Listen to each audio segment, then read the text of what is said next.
हिजो हाम्रो पार्टी राष्ट्रपका सभापति एवं मुलुकको नेतृत्व गर्ने अग्रणी नेता रवि लामिछानेज्यूले नवनिर्वाचित सांसदहरूलाई निर्देशन दिने क्रममा भन्नुभएको केही महत्त्वपूर्ण विषय र त्यसपछि हामी आम समर्थकहरूको एकबद्धता। अब हामी आम सदस्यहरू, समर्थकहरू र मतदाताहरूले के बुझ्नु जरुरी छ भने, पहिलो कुरा त हामी सबैलाई थाहा नै छ, आगामी 5 वर्ष राष्ट्रपाले सरकारको नेतृत्व गर्दैछ। भर्खरै सम्पन्न निर्वाचनमा 182 सिट सहितको यो ऐतिहासिक जनादेश जनताले राष्ट्रपालाई दिएका हुन्। यो जित राष्ट्रपाको मात्र होइन, यो देश र देशका जनताको जित पनि हो। सभापतिज्यूले हिजोको सम्बोधनमा एउटा कुरा स्पष्ट गर्नुभएको छ, यो जनादेशलाई हामीले सही तरिकाले सम्मान गर्नुपर्छ।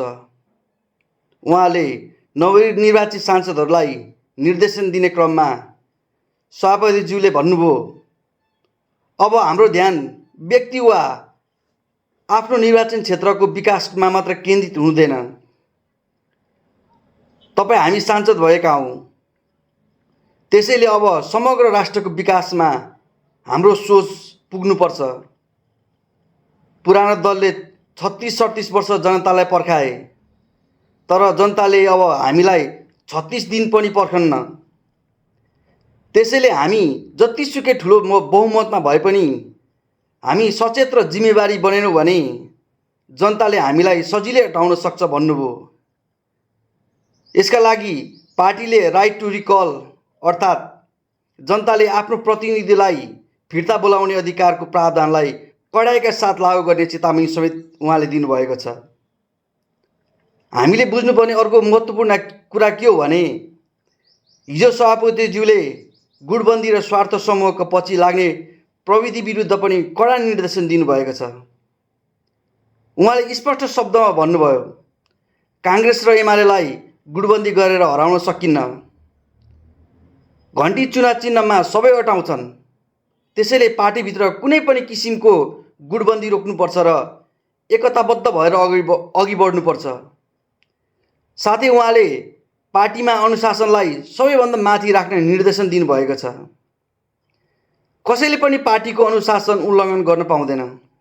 अर्को महत्त्वपूर्ण पक्ष के हो भने, उहाँले सामूहिक सञ्जाल र सार्वजनिक मञ्चमा देखिने उत्तेजना र आक्रामकता रोक्न निर्देशन दिनुभएको छ। हामीले विपक्षीप्रति तिरस्कारपूर्ण व्यवहार नगर्ने र व्यक्तिगत आक्रमणबाट जोगिनुपर्छ। पुराना दल र नेताहरूको योगदानलाई पनि सम्मान गर्नुपर्छ, उहाँको भनाइ थियो। इतिहास एक व्यक्ति वा एउटा दलले बनाएको होइन। हामी उनीहरूको कमजोरीप्रति प्रश्न गर्न सक्छौँ, तर उनीहरूको योगदानलाई बिर्सन पाइँदैन। उहाँहरूले इतिहास लेख्नुभयो, हामी भविष्य निर्माण गर्नेछौँ।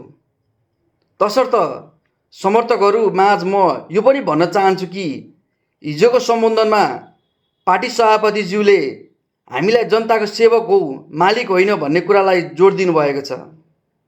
जनताको घरमा बाटो पुर्याउने, धारामा पानी र बिजुली ल्याउने जस्ता व्यवहारिक समस्या समाधान गर्न हामीले कानुन निर्माणमा ध्यान दिनुपर्छ।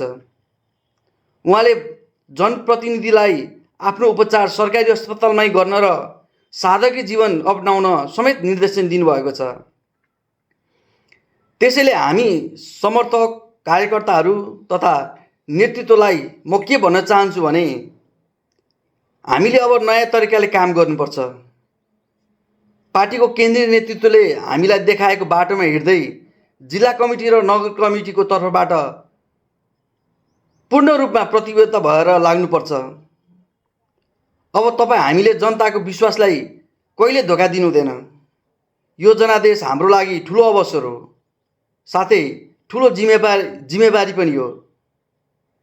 सभापतिज्यूले भने जस्तै हामी एउटा चुनावका लागि मात्र आएका होइनौँ, अर्को पुस्ताले नहारोस् भनेर काम गर्नुपर्छ। राष्ट्रिय स्वतन्त्र पार्टीले सुशासन र समृद्धिको यात्रामा हामी सबैलाई साथमा लिएर जानेछौँ। हामी सबै यस अभियानमा जुट्नेछौँ र देशलाई नयाँ उचाइमा पुर्याउन योगदान गर्नेछौँ भन्ने कुरा पनि गर्नुभएको छ र हामी उहाँको निर्देशन र हामीले गर्ने कामहरूमा हातेमालो गर्दै अगाडि बढ्ने पनि प्रतिबद्धता जनाउन चाहन्छु। जय देश, जय मातृभूमि।